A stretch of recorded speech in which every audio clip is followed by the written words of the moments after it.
Welcome to the Americas 360 podcast. Get the inside scoop and the outside perspective on the latest developments from Canada, Latin America, and everywhere in between.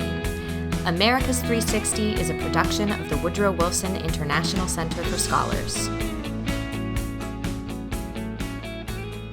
Hello and welcome back to another episode of Americas 360. I'm your host, John Molesky. This program is brought to you by the world's #1 think tank for regional studies, the Woodrow Wilson International Center for Scholars. And Americas 360 is a collaboration among the center's Argentina Project, Brazil Institute, Canada Institute, Latin American Program, and Mexico Institute. Well, with the region struggling to tame rising fuel costs, high inflation, and the ongoing COVID-19 pandemic, citizens in many nations across the Americas are also heading to the polls. And the circumstances I just mentioned are the types of things that usually result in a restless electorate looking for change. We've seen a variety of outcomes. Colombians recently elected Gustavo Petro as their first leftist president in modern history. In Mexico, AMLO's Morena party won 4 of 6 governorships up for grabs in the June elections. And recent polls show former Brazilian President Lula with a double-digit lead over incumbent President Bolsonaro ahead of Brazil's October presidential election.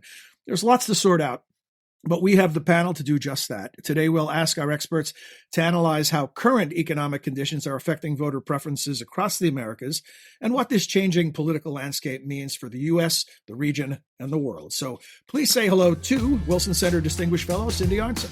Hello, John. Hey, Cindy. Latin American Program Acting Director Benjamin Gadan. Greetings, John. Greetings, Benjamin. Good to see you. Canada Institute Director Christopher Sands. Bonjour. Hi, John. Hey, Chris. And making her Americas 360 debut, Mexico Institute Deputy Director Lila Abed. Lila, welcome. Thanks for joining us. John, great to be here. So let's start out, Cindy, if we could, with you talking about an election in Colombia which has invoked terms like historic and all kinds of things. What happened? Why is it so significant?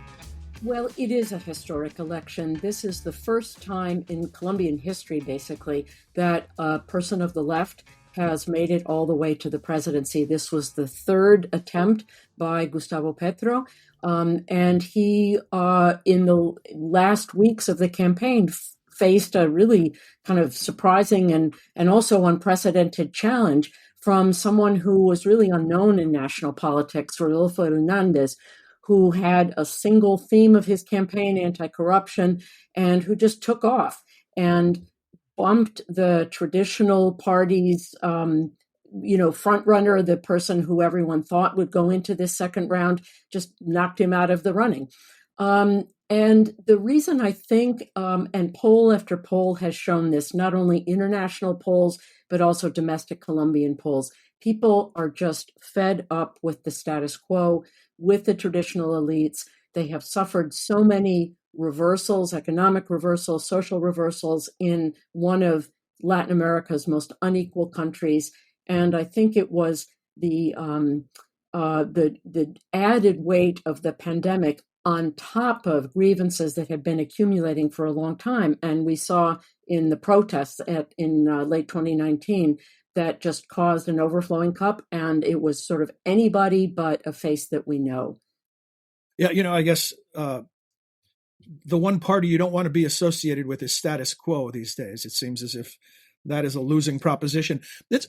Benjamin, if I could turn to you, if we rewind the tape to an election in March and Gabriel Boric in Chile, and what you could tell us about that, and if we are starting to detect a pattern. We've spent a lot of time on this program talking about the rise of populism, not just in the Americas, but globally. And I wonder, can we start to connect the dots in a way where we see a pattern emerging? I think there's a lot of people connecting those dots, John. You now have had leftists win elections in Chile, as you mentioned, including in a coalition that involves the Communist Party. You've had Gustavo Petro win in Colombia, of all places. You have leftists governing Bolivia right now, governing Peru, governing Honduras after many years of the conservative National Party governing there.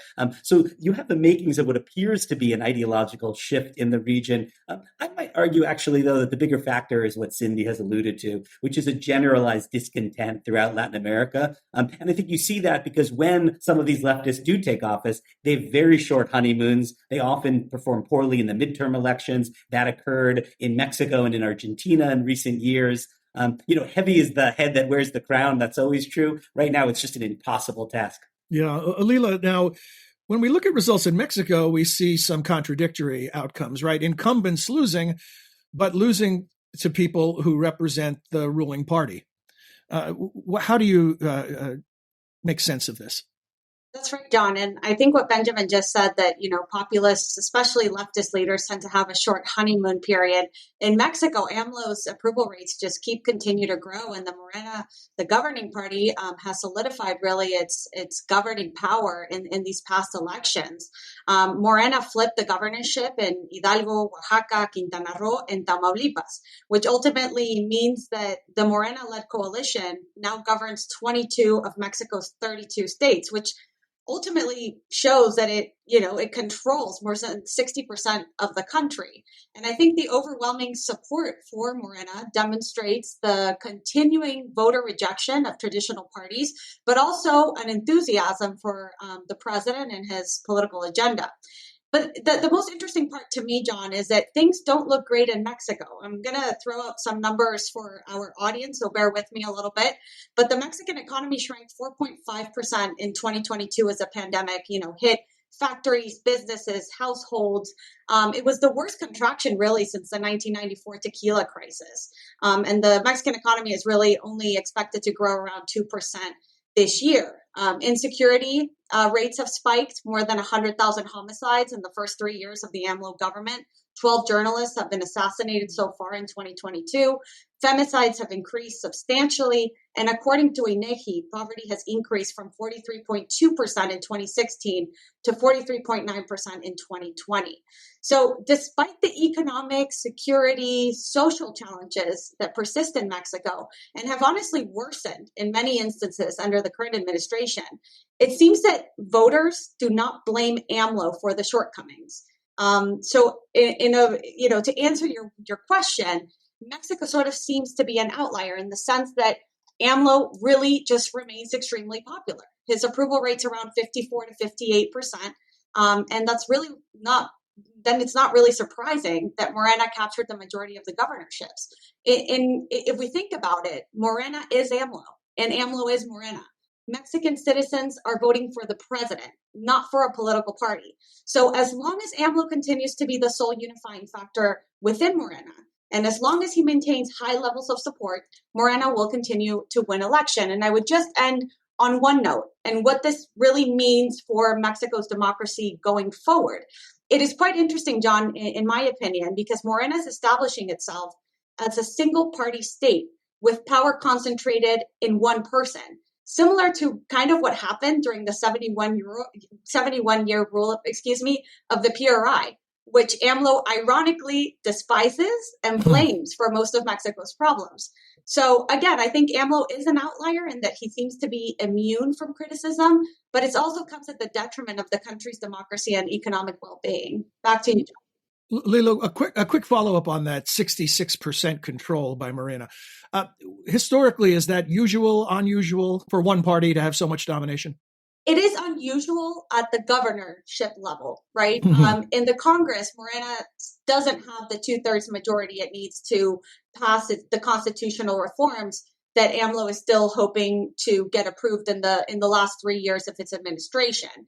So he's really had to pull support from different political parties to get some of his political agenda ahead and to get it approved. So I think that with the support that he now has at the state level, which is more than the 17 local legislatures that it needs to approve constitutional reforms, those are not going to get approved because he doesn't have an overwhelming majority in Congress. So there is still that balance, of power in terms of the legislative branch and the executive branch, but on a state level, I mean, Morena is just has positioned itself as the sole governing party. And I think that's where we're headed towards the 2024 elections, the presidential elections. Okay. Chris, before we all got together on the air, we had some back and forth off the air. And you raise an interesting question about, in attempting to understand these elections, are these just part of the typical routine alternation among parties and leadership that you see in many nations, not just in the Americas, but elsewhere?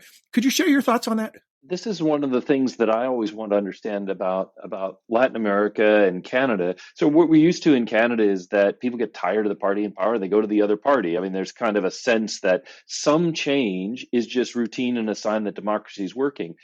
What we're seeing in Canada now is fascinating. As with everywhere else we've been talking about, the economic conditions aren't great. I mean, first quarter growth for Canada on the GDP front was just 0.8%. That's the impact of COVID. People are grumpy, but it's happening within a context where people do have normal alternation. And so we've seen Justin Trudeau elected as recently as 2021, but with a minority government. And in fact, if you go back 20 years, Canada's only had 2 majority governments in all that time, 7 elections. And Trudeau's first was his only majority. So people are expressing a certain amount of grumpiness. And it's forced Trudeau to have a coalition with a soft coalition. They call it a supply agreement with the New Democratic Party, which is a party of the center-left Social Democratic Party, just to stay in power through the next expected election in 2025. But people aren't voting for the Conservatives because they're going through another leadership campaign. They're constantly looking for new leaders. But you wouldn't say it's a crisis of democracy. You would say it's a crisis of, if anything, the political parties not doing well and people looking for another candidate to put in power. So what interests me really is this just what we're seeing in places like Mexico, Colombia, and elsewhere, or are we seeing more of a threat to the democratic sort of order as people look for alternatives to democracy itself? What do you think, Cindy, Benjamin, Leila? Thoughts on Chris's question? Yeah, I mean, I'd say I think, you hear a lot about a crisis of representation, the idea that traditional political parties and democratic institutions are not representing voters sufficiently to maintain support in democracy and in these political systems. I guess I would point to one upside, which is when bitter political rivals are competing with one another, we've seen a lot of examples of very peaceful, orderly transfers of power. When one wins and the other loses. We saw it in Uruguay, in Argentina, and Honduras, now in Colombia, where, the president-elect and Alvaro Uribe, his arch rival, came together and tweeted a happy photo of them speaking recently. I think that's really positive. And as we know in the United States, it's not something to be taken for granted. Yeah, that's for sure. And Cindy, that leads me to, well, let me see if you have a general thought on this first, and then I have a question for you. I have one thing to add to the extraordinary fact of Gustavo Petro's election as a man of the left. And I don't want to leave people with the impression that he is not a known face. He's a very well-known face. But there was the sense that the anti-Petro vote would be so strong that he would be prevented from winning the presidency. And that turned out not to be the case. And one of the reasons for that was the very also historic fact of his vice presidential candidate, now Vice President-elect Francia Marquez, an Afro-Colombian woman who had been a maid, who had been an artisanal miner, who had been a farmer of subsistence crops, who really mobilized the vote in what Colombians refer to as the territories, in rural areas of the country that have suffered the brunt, not only of the internal armed conflict that officially was brought to an end by the peace accord, but have never really been connected to the national political life of the country. And Francia's existence on the ticket was a huge factor that turned out the vote in areas of the countryside that traditionally have been marginalized in national politics. Leila, since you're new to the panel, I need to tell you one of the dynamics is we can always count on Benjamin Gadan to find the silver lining in the dark clouds. It's one of his strengths as a contributor, which forces me into the Dr. Doom role as a counterweight. And what I'm thinking of now is Brazil, right? And Bolsonaro has already said things that suggest perhaps that, it's going to be some Trumpian-like denial of the outcome of the election if he were to lose, which might be the end of this streak, this positive streak that Benjamin has described. Your thoughts on anticipation of what we might see in Brazil? Leila, if you want to begin, sure. Let's start with you. Well, I'll give you kind of my take from a Mexico perspective, right? Whereas where I'm sitting most of the time. So I think we're seeing kind of a tendency towards the left in the Latin American region, and I'll let Benjamin and Cindy kind of talk about this a little more. But I think that what AMLO is doing is that he's really betting that these new leftist populist leaders, some are from the right, but the majority are from the left, that he can become a leader in the region of somewhat of, I think he's thinking that a new Alba could come to life, and that he could be the head of it. And so I think that his support for Petro in Colombia, his support for Lula in Brazil, this alliance, the strategic alliance in terms of diplomatic relations that he's established with Fernandez in Argentina, but also his, his proximity with Luis Arce in Bolivia, and his support for Cuba, Nicaragua, and Venezuela. I think he's really trying to construct or create a leftist bloc that he can lead. And so I think that the presidential elections in Brazil are definitely going to be a defining moment for the whole region. Benjamin, will we run out of luck in Brazil? I think there's some really ominous signs. Even I have to acknowledge that, where there's been efforts to delegitimize the independent electoral authorities. There's been, a lot of actions that are eerily familiar to what was seen in the United States leading up to January 6th. Which has been, prominently in the news due to congressional investigations. I don't think it's inevitable, and there is certainly the possibility that the margin of victory will be so large that it can avoid any kind of dispute afterward, and it could avoid an interruption in this trend. I should note that the last Peruvian election also had a dicey aftermath, where there were disputes about the legitimacy of the vote, although it ultimately was peacefully resolved. So yes, I think it is possible, and I think as early as possible we should acknowledge that risk, and the international community should be making sure that the electoral authorities are given the support they need. Chris, is Canada seemingly immune to some of these kind of populist waves that have led to insane conspiracy theories and other unsubstantiated claims?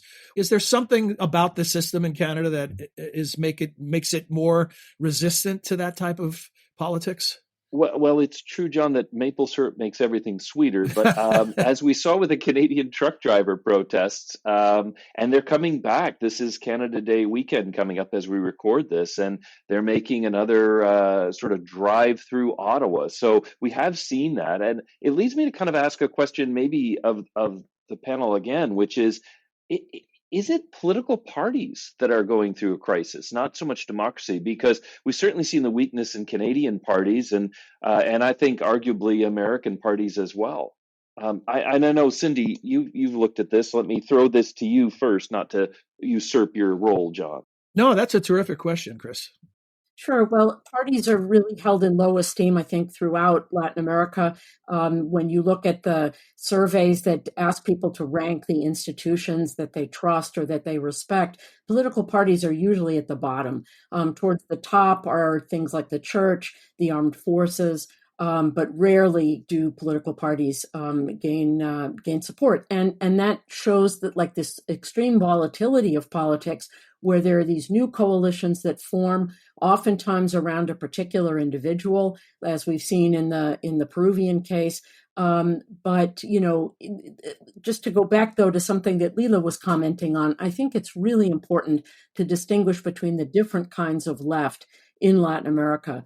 There certainly is a turn to the left, partially because the incumbents that have been thrown out in this wave of discontent were to the center right. That was the case in Colombia. It was the case in Chile. It has not been the case in Ecuador. It's not been the case in Costa Rica. So, there is the really authoritarian left, the hard left, represented by Cuba, Venezuela, Nicaragua. There is a populist left that I think characterizes AMLO in Mexico and also Fernandez in Argentina. And then there's something a little bit more in between, kind of more of an institutional left that is represented by Boric in Chile and Petro in Colombia. And they may not always find common cause, and they have various degrees of respect for institutions and making coalitions with other existing parties. So, whether there will be increased solidarity among leftist governments, I think we should expect some of that. How effective it will be in getting anything done, I would seriously question. Certainly, Cindy, what you described about parties or individuals versus parties would fit the AMLO model that Leila described in Mexico. Benjamin. Yeah, I mean, Cindy's right. I think there's great diversity on the left in Latin America, but I almost think it's a fool's errand to diagnose any ideological trend whatsoever. I just think people are so upset in the region that the political cycles have shrunk. And they're going to be so fast that, before you know it, whoever's elected now may be run out of town. There's threats of impeachment in both Peru and Ecuador at the moment. The Argentines have an election coming up next year, and the ruling party is very likely to be replaced. The same thing in Brazil. It will go in a different direction. But again, I think what we're seeing is just incumbents being run out of town, and the pitchforks are up right now for whoever's in the presidential palace. Boy, that seems to describe elections in most nations on planet Earth, the known universe. Before we're a little over time, but this is too interesting to leave sitting. So I'm going to go for a quick lightning round versus the maple syrup round. We're going to move quickly, and I just want to ask each of you, what are you going to be watching? Upcoming elections, as we try to decide, as Benjamin just discussed, are we talking about some political trend, or are we really talking about just a very unhappy electorate? What are you going to be watching? Leila, let's start with you. I think in the Mexico Institute, we're going to be monitoring closely the 2024 presidential elections that every 12 years coincide with the U.S. presidential election. So I think it's going to be a really interesting year for both countries, and particularly how that's going to be defining, modifying, and changing the bilateral relationship, especially if we see the Republicans or Trump back in power, and who's going to be on the other side in Mexico. I think that's going to be an extraordinary moment. Okay. Cindy. Sure. I'm going to watch how quickly the incumbents in Colombia and Chile are able to assemble durable coalitions to get anything done, either in terms of political reform or economic reform. The global economy is socking the whole world, but the region as well. High food prices, high energy prices. There's no fiscal space for continued spending. Petro particularly wants to dial back on hydrocarbon permits for new exploration of oil, wants to transition to a green economy. Where is he going to get money? If he wants to pass a tax reform, he's got to unite with other parties. He has a minority in the Congress. So I think that it's going to be very, very difficult to get things done. And I think it's very likely that we'll see new rounds of street protest. Benjamin.